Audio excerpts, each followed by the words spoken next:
जब से मैंने अपनी जॉब छोड़ी है, जो वक्त है मेरा, वो वक्त सिर्फ और सिर्फ सोने में जो गुजरता है, चाहे वो 3 घंटे हो, चाहे 4 घंटे हो, चाहे वो 5 घंटे हो, उसके अलावा जब मैं सुबह से घर से निकलता हूँ, रात में 1 बज जाए, 2 बज जाए, 3 बज जाए, फुल टाइम सुबह से लेकर रात तक का मेरा टाइम आवाम के बीच में गुजरता है।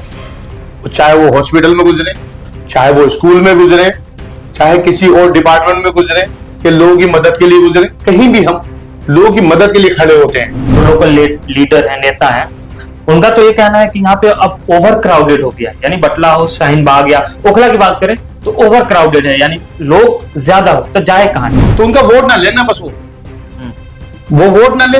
एक मंजिल का वोट है, उनसे कहे बस सिर्फ एक मंजिल पे जो रहते हैं उनका वोट हमें दे दे, बाकी जो फ्लोर बने उनका वोट ना मांगे। 2025 के चुनावी समर में महमूद साहब भी ताल ठोकने वाले। हाँ, 2025 की आप बात कर रहे हैं तो इंशाल्लाह विधानसभा चुनाव है और पार्टी जिसे भी टिकट देगी और जो जिम्मेदारी देगी इंशाल्लाह उस हिसाब से निभाई जाएगी। की बात करें तो समस्याओं की हम बात एक की बात करें कि मतलब सड़क की बात करें, नाली की बात करें, पानी की बात करें, कचरे की बात करें, किसकी बात करें हम। चुनाव हुआ था तो चुनाव में इन्होंने कहा था कि अलशिफा का कूड़ा, 8 नंबर का कूड़ा, इसे लेकर ये चुनाव लड़ रहे थे। लेकिन आज ये लोग हमारे पार्षद नहीं रहे, शाहीन बाग में भी, क्योंकि उन्होंने ये साबित कर दिया था कि हमारे पार्षद काम नहीं कर रहे और हम लोग बहुत अच्छा कूड़े पे काम करेंगे, सफाई करेंगे। लेकिन वो गंदगी पूरी कूड़ा गंदा अभी भी पूरा इलाका हुआ पड़ा, तो ये लोग काम नहीं कर रहे। जिम्मेदारी कौन जिम्मेदार है इसका, किसको जिम्मेदार माने जनता। मैं भूल गया था, इंक्रोचमेंट को लेके बुलडोजर चल रहे थे इधर, कोई नेता नहीं पहुंचा।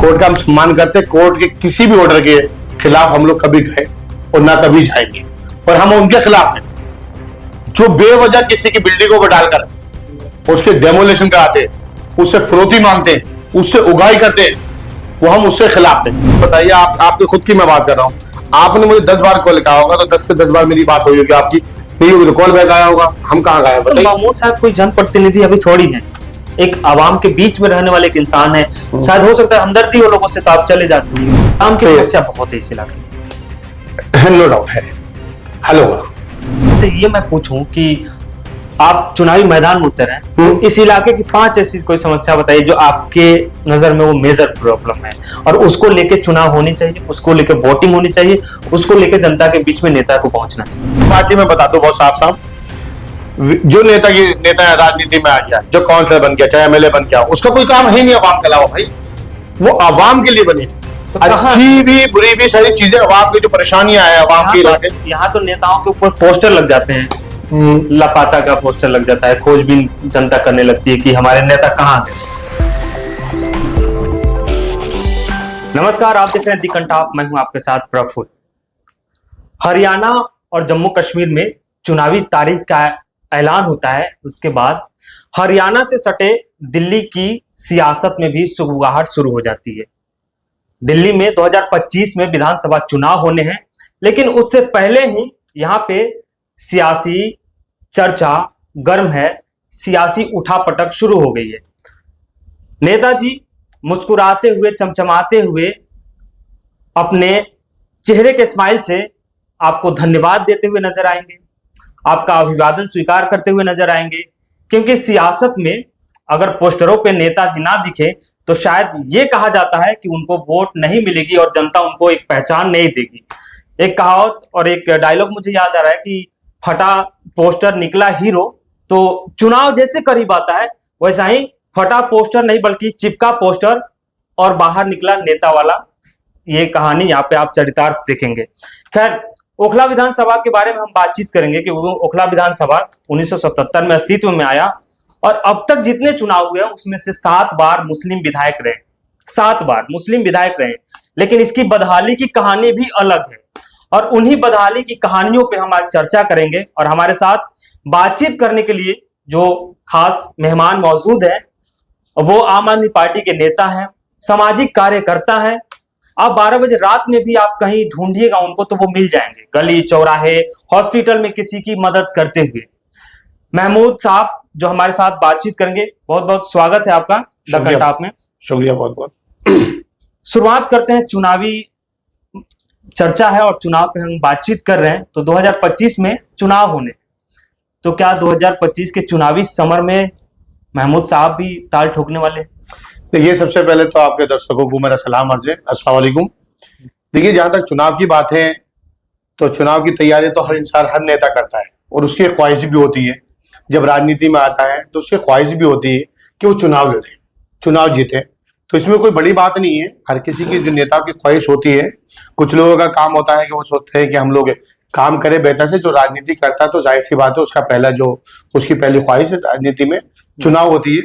और जहां 2025 की आप बात कर रहे हैं तो इंशाल्लाह विधानसभा चुनाव है और पार्टी जिसे भी टिकट देगी और जो जिम्मेदारी देगी इंशाल्लाह उस हिसाब से निभाई जाएगी। यानी पार्टी के ऊपर डिपेंड करता है कि किसको टिकट दे रही है, लेकिन आपकी उम्मीदवारी की दावेदारी कह सके कि आप नहीं बिल्कुल नहीं बिल्कुल, हम लोग बिल्कुल ये है। देखिए, हमारी पार्टी का बिल्कुल एक क्लियर फंडा है कि आप भी टिकट मांग सकते हैं। ऐसा नहीं कि अगर आप भी पार्टी कार्यकर्ता तो आप भी टिकट मांग सकते हैं, क्योंकि हमारी पार्टी सर्वे कराती है, सर्वे के आधार पर टिकट होता है।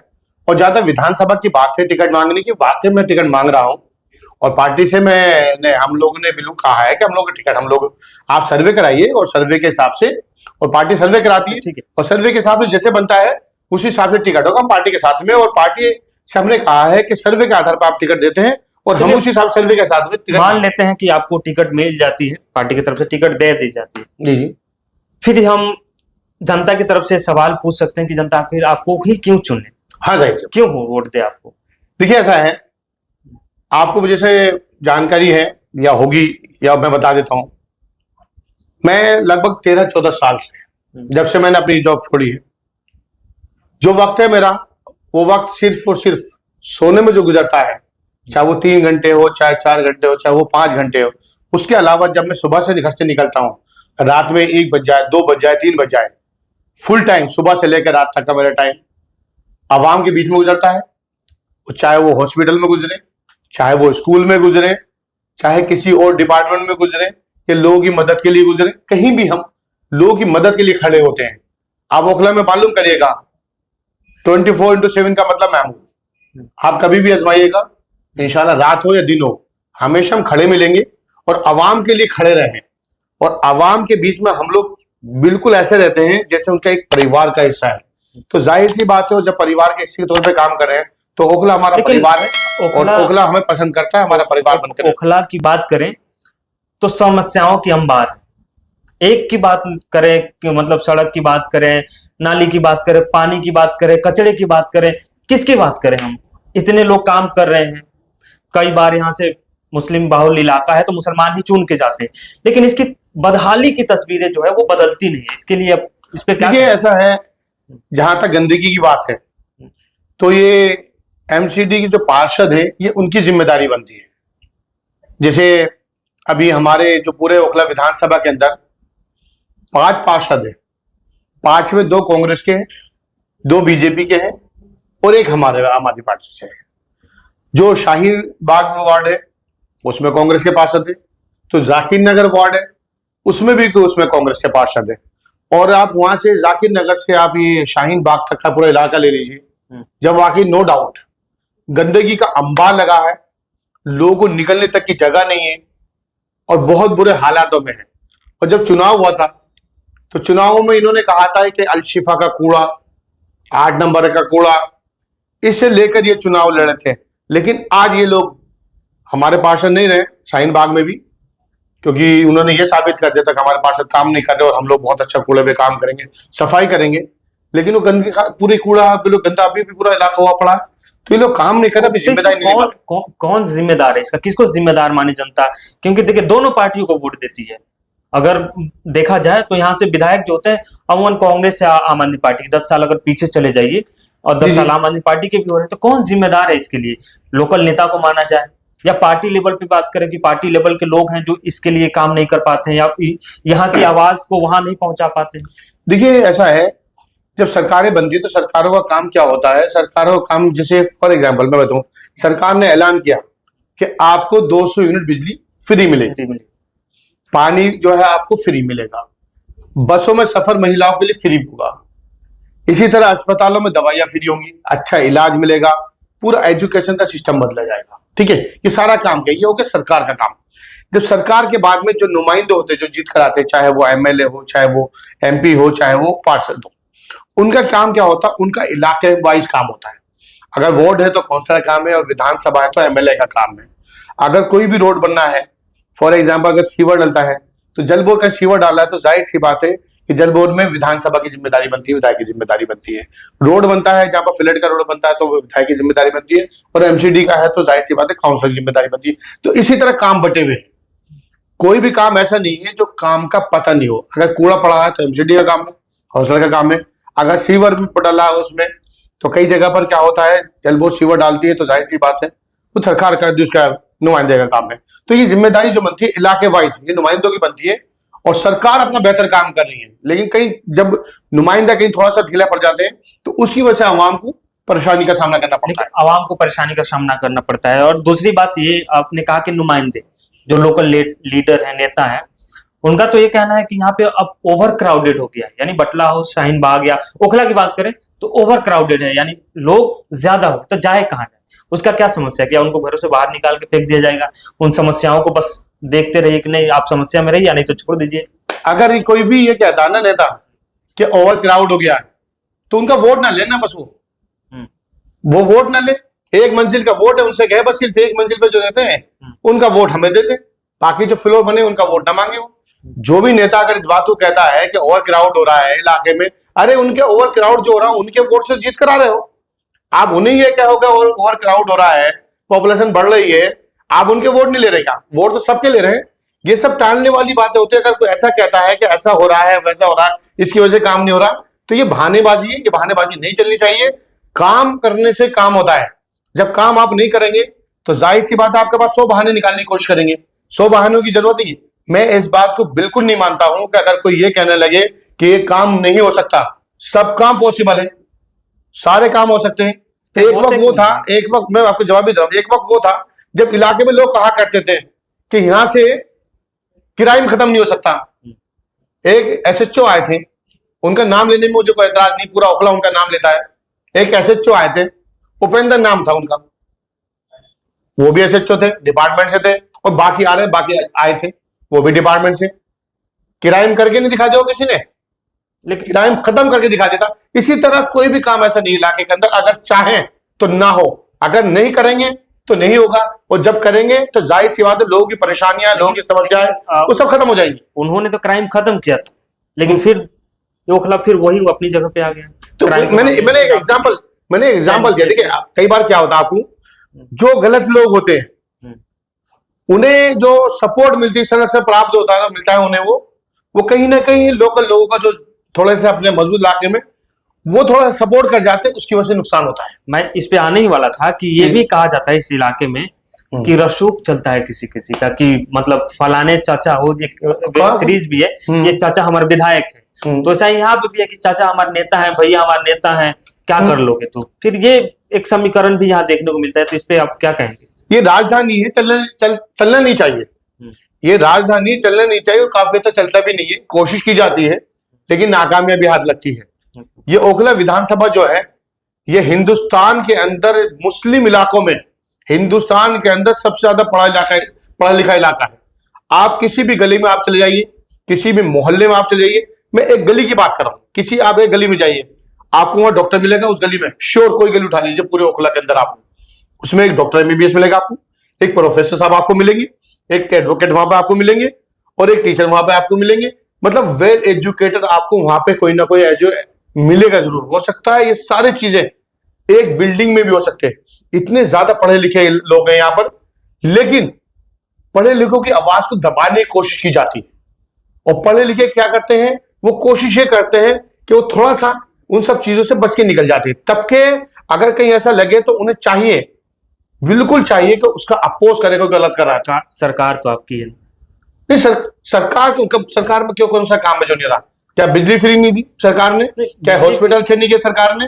क्या स्कूल बेहतर अच्छे नहीं किए सरकार ने? क्या महिलाओं के लिए बस सफर फ्री नहीं किया सरकार ने? सरकार का कौन सा ऐसा काम है जो सरकार ने करी, मुझे बताइए। पूरे दिल्ली लेवल की बात करें आप, हम जिस इलाके की बात करें, जहां जिसके ऊपर हम चर्चा कर रहे हैं, ओखला विधानसभा, जामिया, आपको बटला हाउस, शाहीन बाग, जाकिर नगर, मदनपुर खादर, हाँ। जैतपुर, खड्डा कॉलोनी, हाँ। इन जगहों पे आप तो जाइए, आप देखिए कि नालियों की क्या हालत है, सीवर की क्या हालत है, पानी की किल्लत है, लोग गंदगी पानी पीने को मजबूर हैं, सेहत खराब हो जाता है, उसके लिए कौन जिम्मेदार? देखिए आप, मैंने फिर वही वाली बात आ जाएगी, सरकार ओखला की हो या दिल्ली में कहीं की भी हो, 200 यूनिट बिजली फ्री यहाँ भी मिला है। यहाँ की जो महिलाएं ओखला के का सफर करती है बस में, वो भी फ्री करती है। अगर यहाँ का बच्चा स्कूल में जाएगा गवर्नमेंट में, तो यहाँ के बच्चों को मना थोड़ी कर देंगे। यहाँ गवर्नमेंट स्कूल में अस्पताल में जाएंगे यहाँ तो मना तो नहीं कर देंगे। लेकिन जो चीजें, कुछ चीजें हैं, कुछ कमियां हैं, इसमें दो राय नहीं है, कुछ कमियां हैं जो ओखला में नजर आती है। और आए दिन कोशिश मैं भी करता हूं कि आए दिन उन मुद्दों को मैं भी उठाऊं, क्योंकि हमारी सरकार की जो आइडियोलॉजी है, वो आइडियोलॉजी वो है, किसी को परेशान करने वाली आइडियोलॉजी नहीं है कि हम किसी को परेशान करें अवाम का वोट लेकर। पर सरकार की आइडियोलॉजी यह है कि किसी को कोई परेशानी ना हो। पर आपने हमेशा देखा होगा कि हेल्पलाइन नंबर छोड़ती है सरकार हमारे वैसा डिपार्टमेंट वाइज। अगर आपको लगता है कि नुमाइंदे से काम नहीं हो रहा, नुमाइंदे से कोई परेशानी है, मुझसे भी अगर परेशानी, तो एक हेल्पलाइन नंबर होता है, आप उसमें कॉल करके बता दीजिए कि आपके साथ पार्षद है, आपके विधायक है, आपके एमपी है, ये काम नहीं कर रहे हैं, ये जो भी है, आप उसमें शिकायत करें। आपके पार्टी के विधायक जी सुनते कहाँ हैं? पार्षद लोग सुनते कहाँ हैं? नहीं, सुनने वाले सुनते, ऐसा नहीं है, ऐसा तो सब नहीं है कि सब नहीं सुनते, ऐसा सब सुनते हैं। अच्छा, कुछ चीजें हो जाती है, कई बार बिजी हो जाते हैं, तो होता है, अच्छा, सुन लेंगे आने वाले वक्त में, पता लग जाएगा। और जो नहीं सुनेगा, जो नहीं सुनेगा वो अपना भी जा देगा। यानी ये मतलब ये बात हम मान ले कि विधायक साहब के पास बहुत काम है, काउंसलर लोग के पास बहुत काम है, शायद इन समस्याओं से अलग, यही कहना है? ये नहीं कर रहा है मैंने। अच्छा, खैर ये नहीं कर। दूसरे सवाल पे आते हैं। क्योंकि देखिए एक बात मैं बता दूं बहुत साफ साफ, जो नेता राजनीति में आ गया, जो काउंसलर बन गया, चाहे एमएलए बन गया, उसका कोई काम है ही नहीं अवाम के अलावा। भाई वो अवाम के लिए बने, तो अच्छी भी बुरी भी सारी चीजें, अवाम की जो परेशानियां है अवाम के इलाके। यहाँ तो नेताओं के ऊपर पोस्टर लग जाते हैं, लापता का पोस्टर लग जाता है, खोजबीन जनता करने लगती है कि हमारे नेता कहाँ गए। हो सकता कुछ चीजें हो जाती कई बार। अच्छा, ये अपोजिशन वाले कर देते, अपोजिशन वाले करते हैं। और क्या जो पोस्टर जो लगते हैं, क्या सरकार के लोग लगाते हैं, वो उसके लोग लगाते हैं क्या पार्टी? सरकार में जब बैठे हुए लोग जब गायब हो जाएंगे तो जनता तो ढूंढेगी नहीं। तो जनता कहाँ ढूंढेगी? जनता घर भी होता है नेताओं का, हमारे ऑफिस भी होता है, जनता को मिलता तो है। अच्छा, कहाँ आगे आपने मुझे बताइए, आपके खुद की मैं बात कर रहा हूँ, आपने मुझे 10 बार कॉल किया होगा, तो 10 से 10 बार मेरी बात हुई होगी, आपकी नहीं होगी तो कॉल बैक आया होगा। हम कहाँ गए तो महमूद साहब कोई जनप्रतिनिधि अभी थोड़ी है, एक आवाम के बीच में रहने वाले एक इंसान है, शायद हो सकता है हमदर्दी हो लोगों से, तो आप चले जाते होंगे, आप जनप्रतिनिधि थोड़ी है कि तो हम भी सरकार का एक हिस्सा है भाई, सरकार का एक हिस्सा है हम भी। ऐसा नहीं है, आम आदमी पार्टी के सिपाही, अरविंद जी के सिपाही हम लोग। अगर हम लोग खड़े होते हैं तो आम आदमी पार्टी के सिपाही बन के खड़े होते हैं, ऐसा तो नहीं है। जब चुनाव नजदीक आते हैं तो काम तमाम जगह दिख जाते हैं, ऐसा क्यों होता है? गलत है, बिल्कुल गलत। अगर मैं 4.5 साल सोते हैं, 6 महीने काम करें, ये बिल्कुल गलत है। अवाम को अगर कोई तकलीफ पहुंचाता है, ये गलत है। अवाम को किसी तरह की कोई परेशानी आती है तो ये बिल्कुल गलत तरीका है। अवाम को किसी तरह की परेशानी आना ही नहीं चाहिए। अवाम वोट इसलिए देती है कि अपनी सारी इलाके की परेशानियां वो नेता के ऊपर हो जाती है, जीत जाता नुमाइंदे के ऊपर हो जाती है। लेकिन अवाम को परेशान पहुंचा करना, अवाम को परेशानियां देना, उनके परेशानियां पैदा करना, ये गलत है। इस बात से मैं बिल्कुल एग्री नहीं करता हूं। सिर्फ और सिर्फ अगर आप लोग राजनीति करें, अगर मैं राजनीति कर रहा हूं, तो सिर्फ ये है, सिर्फ मेरा काम ही अवाम के लिए खड़े होना है, अवाम की परेशानी को अपनी परेशानी समझना है, उसकी कोई तकलीफ, कोई दुख, कोई भी चीज है मुझे अपनी समझना है। अगर 6 महीने पहले अगर कोई खड़ा होता है तो ये गलत है। आप उसे विरोध करें। कोई साहब से ये मैं पूछूं कि आप चुनावी मैदान में उतरे हैं, तो इस इलाके की 5 ऐसी कोई समस्या बताइए जो आपके नजर में वो मेजर प्रॉब्लम है, और उसको लेके चुनाव होनी चाहिए, उसको लेके वोटिंग होनी चाहिए, उसको लेके जनता के बीच में नेता को पहुंचना चाहिए। आप कहना क्या चाहते हैं? आप कहना क्या चाहते हैं ये होता है? मैं ये पूछ रहा हूं कि एक आप बताइए। मुद्दे हमेशा हमेशा मुद्दे क्या होते हैं इलाके के अंदर? गंदगी का मुद्दा होता है, पानी नहीं आ रहा उसका मुद्दा होता है, जीवन नहीं पड़े उसका मुद्दा होता है, गुंडागर्दी क्राइम का मुद्दा होता है, अपराध बढ़ रहा उसका मुद्दा, कई मुद्दे होते हैं इलाके में जिन मुद्दों को लेकर चुनाव होता है। और कई चीजें हैं, मैं आपको बहुत क्लियर बता दूं, कई मुद्दे ऐसे हैं, लेकिन उसका सोल्यूशन समाधान करना बहुत जरूरी है। इस बात को मैं मानता हूं। लेकिन समाधान तो होता नहीं। चुनाव के समय में वादों की झड़ी लग जाती है, नेता आते हैं और समझाने लगते हैं जनता को कि हम ये करेंगे वो करेंगे, लेकिन वो समस्याएं जस की तस रह जाती। नहीं, बिल्कुल हल होना चाहिए। जो वादे, मैं तो ये कहता हूँ, जो मैनिफेस्टो बनता है ना, उस मैनिफेस्टो के हिसाब से काम होना चाहिए। अब ऐसा नहीं कि बीजेपी के वादों की तरह सिर्फ बन के रह जाए कि वादा कुछ, मैनिफेस्टो कुछ, कहना कुछ और करना कुछ। जाम की तो समस्या बहुत है इस इलाके में, नो डाउट है, हल होगा। कैसे? अभी आपने, मैं कैसे होगा मैं बताता हूँ। अभी आपने 2 महीने पहले लगभग आपने देखा होगा कि मैं वहां पर, हम लोगों ने बटला हाउस में बिल्कुल रोंग साइड बंद कराया था, रोंग साइड बंद कराया, पुलिस खड़ा कराया, तो सारे बिल्कुल स्मूथली चलने लगा था। तो हमने 15-20 दिन करके दिखाया था कि हम लोग जाम को खत्म कर देंगे। और जब हमने एक सैंपल दिखाया था तो जाहिर सी बात है, तभी आप लोगों ने, अवाम ने मौका दिया, अल्लाह ने मौका दिया, तो इंशाल्लाह जो समस्या है उसका समाधान हम करके दिखाएंगे। कोई भी समस्या है, चाहे वो जाम की समस्या है, चाहे वो गंदगी की हो, चाहे कोई प्रॉब्लम किसी क्राइम की, कोई भी समस्या हो, इंशाल्लाह हम उसका हल करके दिखाएंगे। चुनाव से पहले या जीतने से पहले उम्मीदवारों की एक लिस्ट बन जाती है कि हम अगर जीत गए तो पहले पहले नंबर पर हम ये काम कराएंगे, ये काम कराएंगे। मामू साहब को अगर टिकट मिलती है, जीत जाते हैं, जनता का नहीं, जनता देखिए, सबसे पहली बात तो यही है कि जनता प्यार दे दे और अपनी दुआओं से नवाज दे, ये हमारे लिए बड़ी चीज होगी। और इंशाल्लाह जिस तरह से हम लोग, देखिए राजनीति मेरे लिए अलग चीज है, राजनीति नहीं करना चाहता, मैं खिदमत करना जानता हूँ। जब 2017 का चुनाव लड़ा था मैंने, 2012 में मैंने मीडिया की नौकरी छोड़ी थी, जॉब छोड़ी थी, 2012 से जॉब छोड़कर आया था, आज 2024, 13 साल मुझे लगातार हो गए। इन 13 सालों में अगर कोई ये कह दे मुझे कि हमारा महमूद ने काम करा और काम के अवज में महमूद ने चाय पी है, मैं राजनीति छोड़ दूंगा। काम के अवज में अगर 1 रुपया लिया हो तो मैं राजनीति छोड़ दूंगा।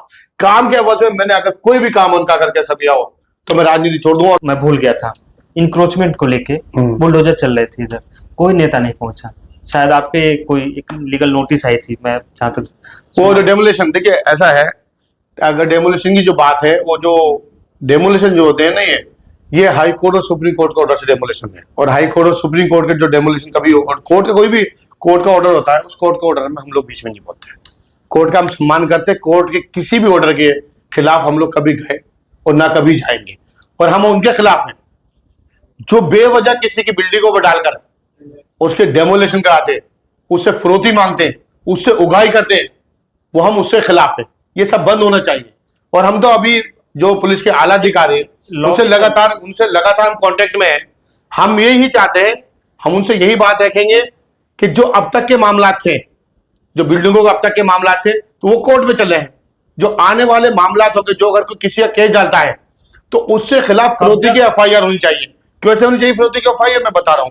क्योंकि अगर आपका मकान ये है और बराबर में कोई मकान है और कोई बिल्डिंग बन रही है तो पड़ोसी को थोड़ा सा नुकसान हो सकता है। लेकिन आप 2 kilometre, 4 kilometre, 6 kilometre, 10 kilometre, 20 kilometre दूर रहते हैं और वहां से आप बिल्डिंग पे वो डालते हैं, स्टे डालते हैं, नोटिस भेजते हैं और उसके बाद पैसे मांगने की कोशिश करते हैं, पैसे मांगते हैं, तो उनके खिलाफ फिरौती की एफआईआर होनी चाहिए, उनका जेल होनी चाहिए और उनके खिलाफ पूरा ओखला खड़ा होना चाहिए साथ। और इसमें राजनीति नहीं होनी चाहिए, क्योंकि जब किसी का मकान टूटता है ना, उससे पता कर रहे हैं। कब्जा भी मकानों पे बहुत हो रहे हैं, ये भी सुनने को आता है यहाँ पे कि नहीं, बिल्कुल अगर कोई मकानों पे कब्जा तो बताइए कौन से मकानों पे कब्जा है, हम बिल्कुल साथ में खड़े होंगे, पुलिस से भी हम मदद करेंगे। खाली कुछ ऐसे ग्रुप हैं जो शायद इस काम को, नहीं, जो भी काम है, अगर ऐसी कोई नॉलेज में आए तो आप उजागर करिए ना, उजागर करिए और क्या नाम है हमें बताइए, और क्या नाम है एसएचओ साहब से कॉल करिए, हमें बताइए, हम चलेंगे। जो जितने मकान कब्जे है करता है उनके खिलाफ कानूनी कार्रवाई कराएंगे। कोई मतलब थोड़ी बनता है। एक आपके पाले में हम बात डालते हैं, मतलब कि आपकी जिम्मेदारी कि आप जनता को क्या कहना चाहेंगे चलते चलते लास्ट में ओखला के? देखिए, हम तो यही चाहेंगे, हमेशा एक ही बात हमारी होती है, जो अवाम के साथ खड़ा है, जो जनता के साथ खड़ा है, आप उसके साथ खड़े हैं। आप हमेशा उसके मदद करिए, उसका सपोर्ट करिएगा।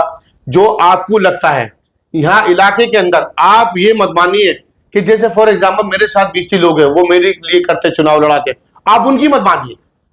आपसे अगर मेरे बारे में कोई कहता है ये महमूद है, ये काम अच्छा करता है, खिदमत कर रहा है, आप तब तक मत जब तक आप उसे देख ना ले, उसे आजमा ना ले, या पता ना कर ले। ऐसे लोग आएंगे जो 4.5 साल तक वो खूब नेता का खूब मोटा पैसा कमाते हैं, खूब खाते हैं उसका मैटर, उसके बाद आकर क्या करते हैं, उनका काम सिर्फ ये हो जाता है, खाने के बाद नेता भी खूब खाता है और क्या नाम है अवाम उसके साथ में जो लगे होते लोग वो भी खूब खाते हैं। खाने के बाद क्या करते हैं, वो 3 महीने पहले आएंगे, 2 महीने पहले आएंगे, वो नेता की उसकी तारीफ करना शुरू कर देंगे।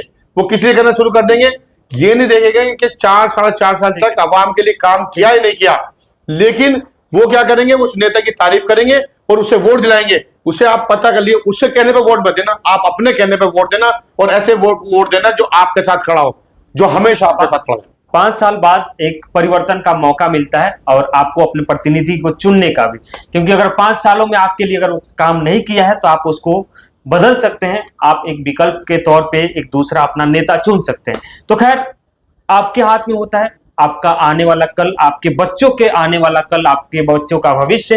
अब आपको तय करना है कि आप कैसा अपना प्रतिनिधि चुनते हैं, क्योंकि ओखला में समस्याएं तमाम हैं और हम और भी जितने भी ओखला के या ओखला विधानसभा के नेता हैं, सामाजिक कार्यकर्ता हैं, उन सबसे बातचीत करने की कोशिश करेंगे, बातचीत करेंगे, आपकी समस्याओं को रखेंगे कि समाधान आखिर किसके पास है, क्योंकि 6 महीने बाद चुनाव होना है और चुनाव में मतदान आप करेंगे। आप उन समस्याओं को ध्यान में रखते हुए मतदान करते हैं कि नहीं करते हैं, ये आपकी जिम्मेदारी है। हमारी जिम्मेदारी है कि आप तक उन समस्याओं को पहुंचाना, आपके जनप्रतिनिधियों से मुलाकात करवाना, बातचीत करवाना। तो खैर आप हमारे साथ बने रहिए, हम ऐसे ही वीडियो आप तक पहुंचाते रहेंगे, आपसे आपकी समस्याओं से रूबरू कराते रहेंगे, उसका समाधान भी निकलेगा। तो खैर हमारे साथ बने रहिए।